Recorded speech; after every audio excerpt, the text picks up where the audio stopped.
지난주에 저희가 이제 요한계시록 18장 접어들면서 1절에서 마지막 절까지의 전체적인 개요의 말씀을 나누었는데, 오늘은 조금 세부적으로 들어와서 1절에서 10절까지의 말씀, 비로소 바벨론이 완전한 패망을 이루게 되는 장면이 묘사가 되고 있습니다.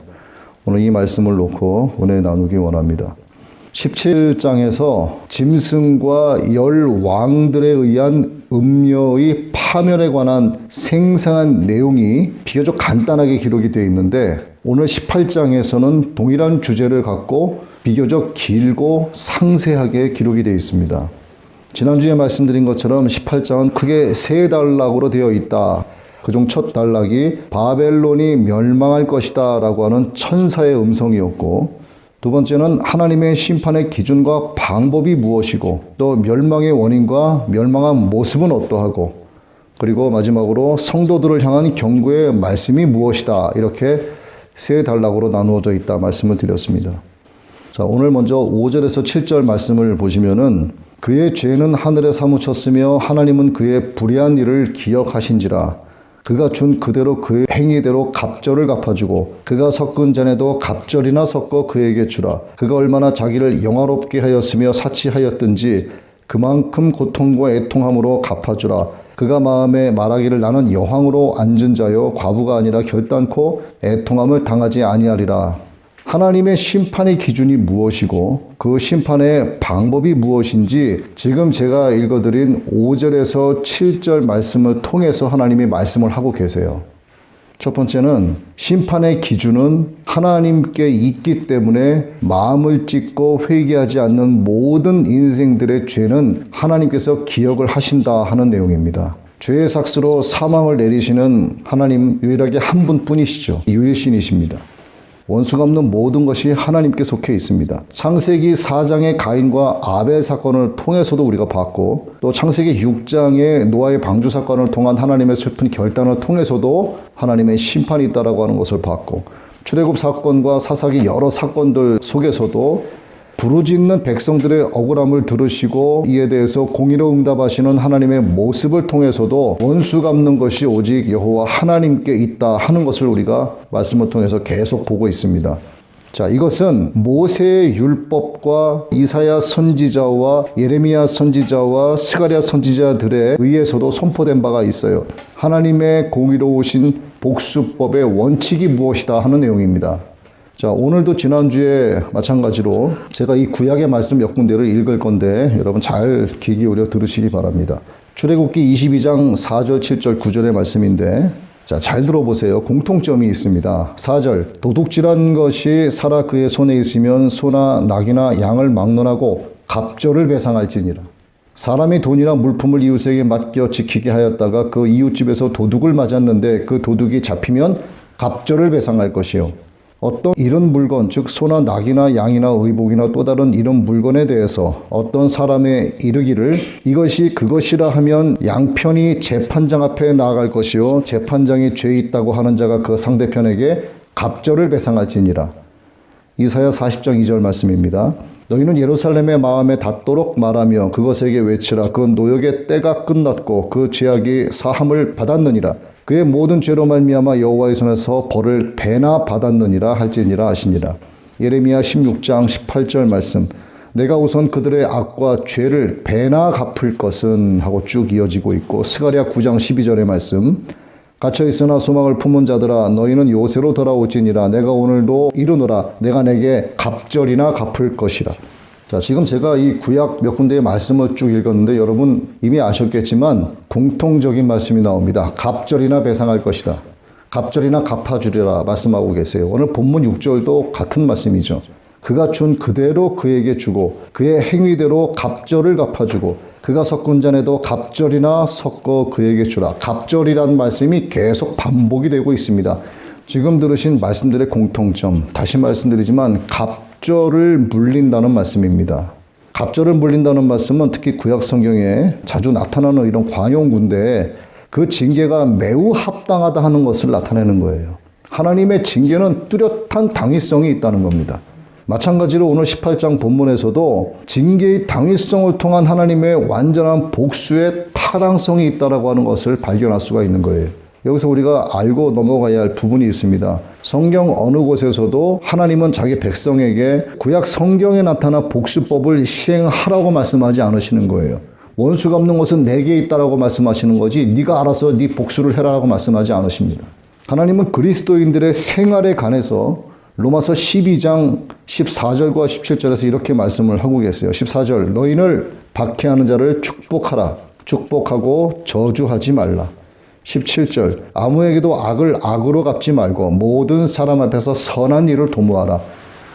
너희가 복수할 게 아니라는 거죠. 복수는 내가 한다. 원수 갚는 것은 나한테 있다. 그러니 너희는 그들을 위해서 긍휼히 여기는 마음으로 기도하고 축복하라. 이렇게 말씀하고 계시는 거예요. 자, 이 말씀대로 그리스도인들은 자기를 핍박하는 자들을 향해서 축복을 기원하고 또 악을 악으로 갚아서는 안 됩니다. 물론 이것이 결코 쉬운 문제가 아닙니다. 그러나 중요한 것은 이러한 사실이 종말에 있을 하나님의 복수의 심판까지도 백지화한다는 뜻이 아니라는 겁니다. 공의로우신 하나님께서는 큰 성 바벨론의 죄악을 기억하시고 공정히 판단하셔서 마지막 날에 심판으로 보응하신다라고 말씀을 하고 계세요. 5절 말씀을 아까 읽었는데 한번 보면 그의 죄는 하늘에 사무쳤으며 하나님은 그의 불의한 일을 기억하신지라. 사람으로 태어나서 우리가 인생을 살아가는 동안에 하나님 앞에 죄가 되는 모든 악행은 시간이 지난다고 해서 없어지지 않습니다. 내 기억 속에서는 사라졌어도 하나님은 모든 걸 다 기억을 하고 계시죠. 그 모든 악행은 하늘에 사무친다 이렇게 기록을 하고 있습니다. 그리고 너희 죄가 한 30년 지나서 그런지 내가 기억이 안 난다. 하나님 결코 이렇게 말씀하시는 분이 아니시죠. 하나님은 모든 불의한 일을 기억하신다. 이 말씀을 우리가 오늘 깊게 마음에 새겨야 됩니다. 즉, 큰 성 바벨론의 모든 죄악들은 하늘에 사무치게 됩니다. 그리고 하나님은 바벨론의 모든 불의한 일들을 기억을 하고 계십니다. 그래서 하나님은 악은 우리가 직접 벌하고 비판할 것이 아니라 하나님께서 손수 판단하시고 벌하시는 대상이다라고 말씀하시는 거예요. 이를 통해서 우리는 유한하고 편협한 인간의 부족함을 깨닫게 되는 겁니다. 반면에 하나님의 온전하심과 공의로우심을 오늘 말씀을 통해서 우리가 교훈을 받게 되는 거죠. 자, 여기까지가 본문 5절과 7절을 통해서 말씀하시는 하나님의 심판의 기준과 방법에 관한 첫 번째 내용이었습니다. 자, 두 번째는 끝까지 회개하기를 거부하는 사람들에 대한 하나님의 심판의 엄격성입니다.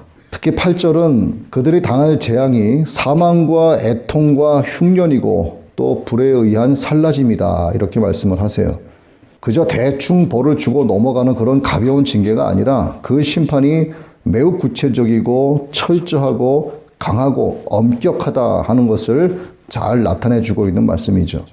이것은 6절에 그의 행위대로 갑절을 갚아주고 그가 섞은 잔에도 갑절이나 섞어 그에게 주라 하는 말씀에도 잘 나타나 있습니다.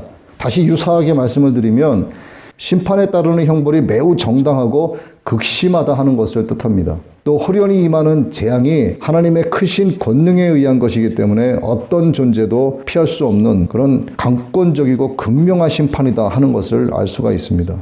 자, 그리고 하나님의 심판의 기준과 방법에 관한 이 세 번째는 하나님께서 내리시는 징계, 형벌은 그 방식에 있어서 매우 보응적이라는 겁니다.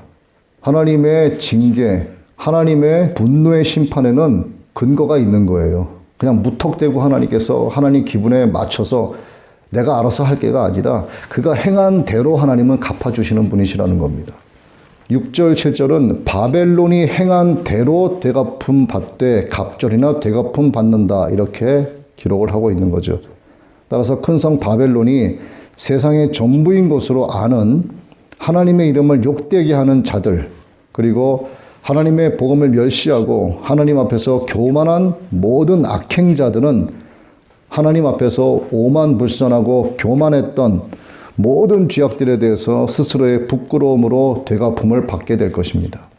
권세를 잡은 자들의 영화와 사치는 고난과 애통으로 되갚아질 것이고 또 자랑과 누림은 사망과 흉년으로 되갚아질 것이고 그리고 이러한 모든 재난이 8절의 말씀과 같이 하루 동안의 재앙이 이르고 10절의 말씀과 같이 한 시간에 내 심판이 이르렀다. 하나님의 징계가 이렇게 이루어지는 거예요. 이 말씀은 정말 우리가 생각하지도 않은 어느 한 시점에 순식간에 닥쳐올 일을 의미하는 바죠. 바로 심판의 시급성과 순간성을 나타내는 겁니다. 바벨론의 죄악은 오늘 우리 삶의 한 복판에서 절정을 이루어 가고 있습니다. 그 죄악거리들이 향락과 사치를 불러오고 또 인생을 주관하는 주인 행세를 하고 있습니다.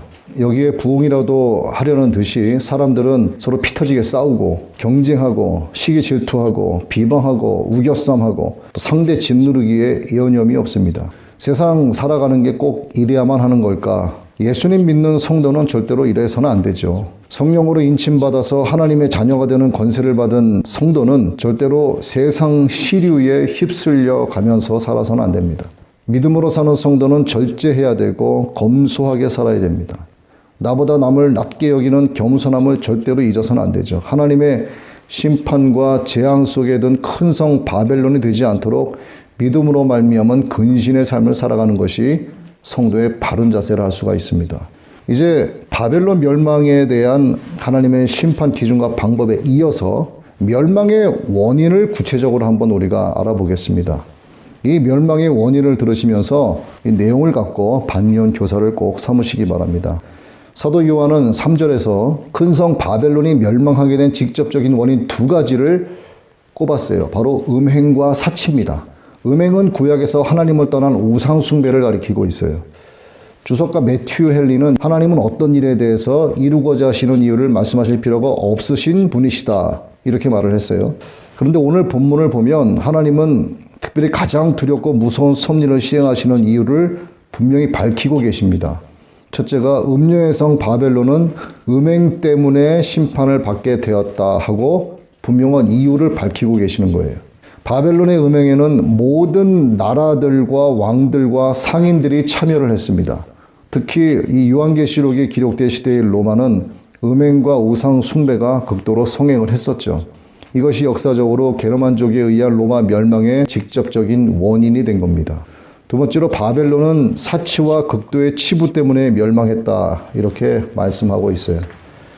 땅의 왕들은 극에 달한 향락과 사치스러운 생활을 했고 상인들은 이들과 결탁해서 함께 치부했습니다. 결국 이러한 것들이 그들을 멸망으로 가게 한 주된 원인이 되고 만 것이죠. 특히 3절에 사치는 신약 성경 중 이곳에만 나오는 단어인데 과잉된 부와 잉여물 때문에 생겨나는 교만과 방종과 음란을 의미하고 있습니다. 이것이 그들만을 콕 집어서 멸망으로 이끌게 했을까? 그렇지가 않습니다. 역사적으로 과유불급 자체가 죄를 불러온 경우는 허다하게 많죠. 역사를 따질 것도 없이 멀리 갈 것도 없어요. 근시대 우리가 살고 있는 이 현 생활을 예를 들 것도 많습니다. 벼락부자 된 사람들이 패가망신하는 경우를 많이 보셨을 거예요. 로또 복권 하나만 맞아도 인생이 뒤바뀐다. 모든 것이 차고 넘칩니다. 정말 인생 자체가 그냥 변해버리는 거예요. 집부터 바꾸고 차를 바꾸고 결국 아내도 바꾸고 남편도 바꾸고 다 바꿔버리는 거예요. 그리고 세상도 결국은 그를 바꿔버립니다. 내가 집 바꾸고 차 바꾸고 남편 바꾸고 아내도 바꾸고 다 바꿨지만 그렇게 내가 바꾸다 보면요. 세상이 그를 바꿔버리는 거예요. 어떻게? 음란한 죄를 범하게 합니다. 세상에 취해가게 만듭니다. 결국 사치와 향락의 끝자락에 가서 심한 경우 목숨까지 스스로 끊게 만들어 버리는 경우가 허다한 거예요. 하나님께로 영영이 돌아가지 못하게 만듭니다. 세상이 그를 그렇게 바꿔버리는 거예요. 이거는요 공식입니다. 왜? 과잉된 부와 잉여물이 이렇게 만들어가는 거예요. 사람을. 그래서 주님은 우리에게 이렇게 기도를 가르쳐 주셨죠. 일용할 양식을 주옵시고 우린 일용할 양식으로 먹고 마시면 되는 거예요. 그래서 욕심내면 안 됩니다. 욕심이 죄를 낳고 죄가 사망을 낳게 되는 거죠. 소아시아에 위치한 라오디게아 교회에 주어진 경고가 바로 이와 같은 내용입니다. 3장 17절 말씀이죠. 계시록 내가 말하기를 나는 부자라 부유하여 부족한 것이 없다 하나 내 곤고한 것과 가련한 것과 가난한 것과 눈먼 것과 벌거벗은 것을 알지 못하는도다. 이 사치는 부의 축적을 통해서만 가능합니다. 지나친 부의 축적은 그 소유자를 교만하게 만듭니다. 광범위한 측면에서는 사회적 불평등을 초래하고 분열에 이르게 하는 거예요. 그의 혼이 완전히 망가집니다. 큰 성 바벨론과 완전한 하나가 되면 결국 이 꼴 나는 겁니다. 셋째, 바벨론은 삶의 고난에 대한 회피 때문에 멸망한다는 내용을 밝히고 있어요. 삶에 대한 회피. 단적인 예로 불로소득을 들 수 있습니다. 일하지 않았는데 걷어들이는 것들. 고난을 회피하려고 하는 욕망은요, 이 불의한 부의 축적을 낳을 수 있습니다. 요즘 핫 이슈가 되고 있는 LH 사건, 이것뿐이겠습니까? 드러난 게 이 정도면 드러나지 않은 것은 무수히도 많죠. 하지만 여러분 보셔서 아시겠지만 드러났거나 감추어져 있거나 결국 악의적인 방법에 의한 부의 축적은 필연적으로 타인에 대한 착취와 생명 경시와 물질 만능주의와 불평등한 사회 구조를 낳게 만드는 겁니다. 이것은 심는 대로 거두는 하나님의 법칙에 반하는 거예요. 하나님의 법칙에 반하였기 때문에 이에 대한 심판을 받는 것은 당연하다는 겁니다. 바벨론을 멸망에 이르게 하는 이러한 여러 원인들에 대한 지적은 구원과 심판을 지나치게 영적 차원으로만 단순하게 생각하는 우리의 어리석음을 깨닫게 해주는 겁니다. 즉 하나님은 구체적으로 우리의 영적 실존뿐 아니라 현재 우리가 육으로 살아가고 있는 삶의 구석구석을 하나님께서 완전하게 지배하고 살피시는 하나님이시라고 하는 사실을 우리가 오늘 이 말씀을 통해서 깨달아야 되는 거예요. 하나님 앞에 드러나지 않는 것이 하나도 없습니다. 구원과 심판도 삶의 모든 영역을 통해서 결정되어진다는 거예요. 믿음과 행함을 말하는 겁니다. 내가 믿음은 주님을 향해 있는데 행함은 악의적으로 행하고 있다라고 하면 그는 온전한 믿음을 가진 자가 아닌 거예요. 참 믿음과 온전한 믿음이 있으면 이 믿음으로 말미암은 선한 행실은 반드시 뒤를 따르게 되어 있습니다.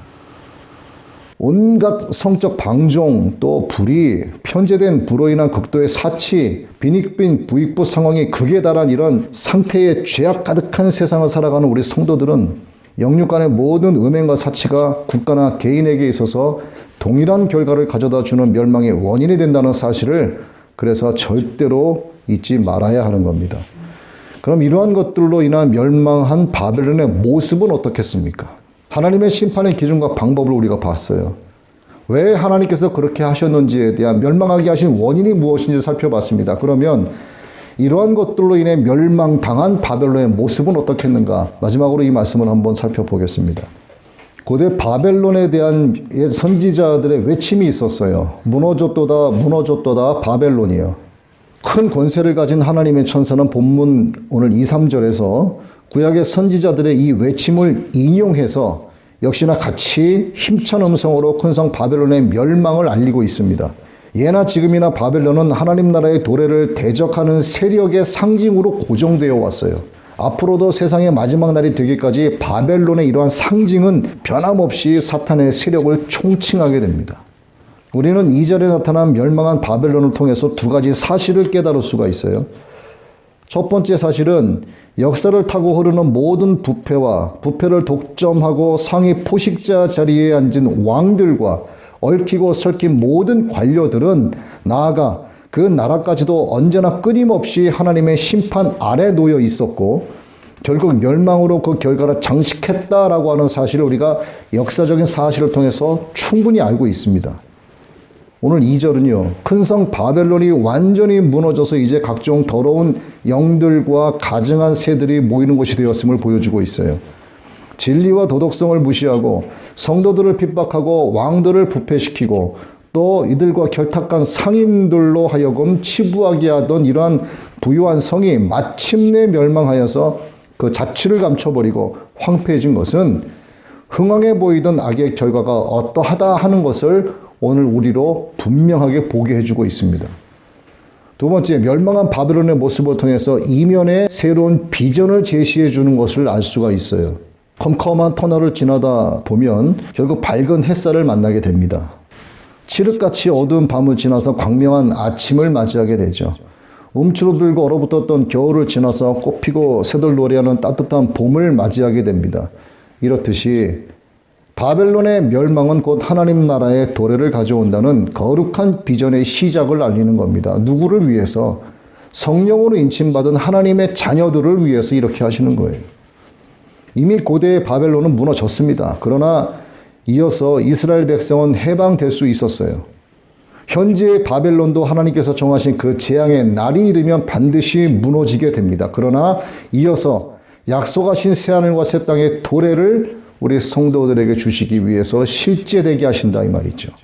믿음으로 말미암은 우리의 소망을 하나님의 언약의 말씀을 따라 실제되게 하시는 그날이 가까이 왔음을 우리 성도들은 선포되어지는 하나님의 말씀을 들으면서 깨달을 수 있어야 하는 겁니다.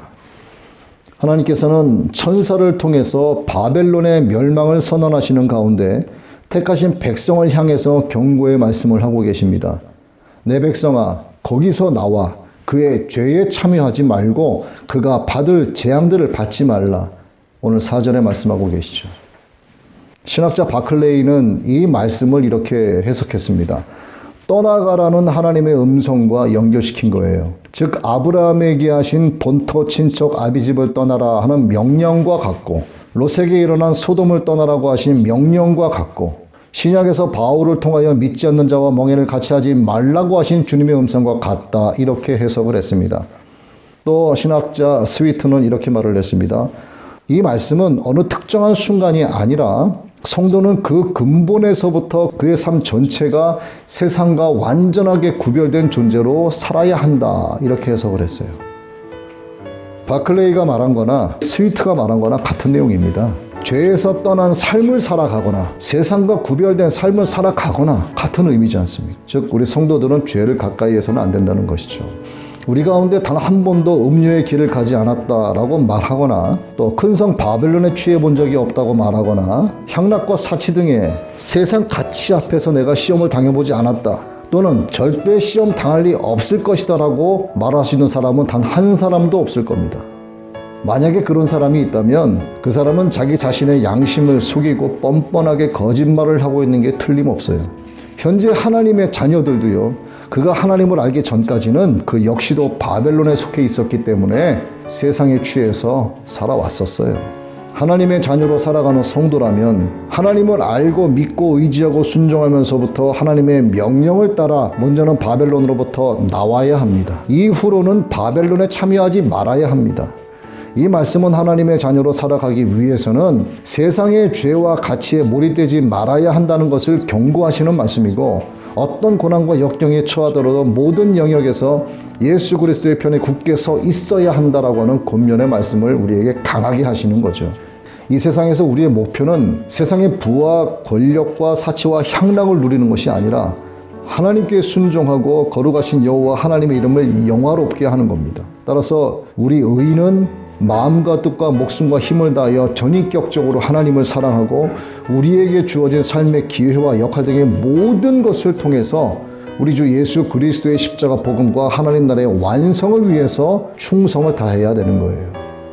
이제 말씀을 냈습니다. 과거에 바벨론이 무너진 것처럼 오늘 본문에서도 바벨론의 멸망을 무너졌다라고 하는 과거형으로 기록한 것은 미래적 성취의 불변을 강조하는 말씀입니다. 즉 확실한 성취를 예언하는 예언의 과거형으로서 성도들로 하여금 확실한 소망을 갖게 하는 언약의 확실성에 대한 확증의 말씀이라는 거죠.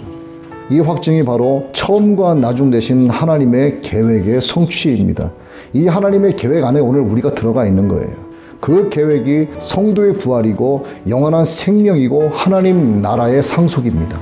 오늘 이곳에 아둘람 복음공동체 성도 여러분들과 또 여러분들이 사랑하시는 가족들, 또 이 말씀을 영상으로 청취하시는 모든 성도분들과 또 이 땅의 열방의 모든 신실한 주님의 교회가 하나님의 계획 안에서 하나님의 나라를 상속받게 되시기를 예수 그리스도의 이름으로 축복합니다.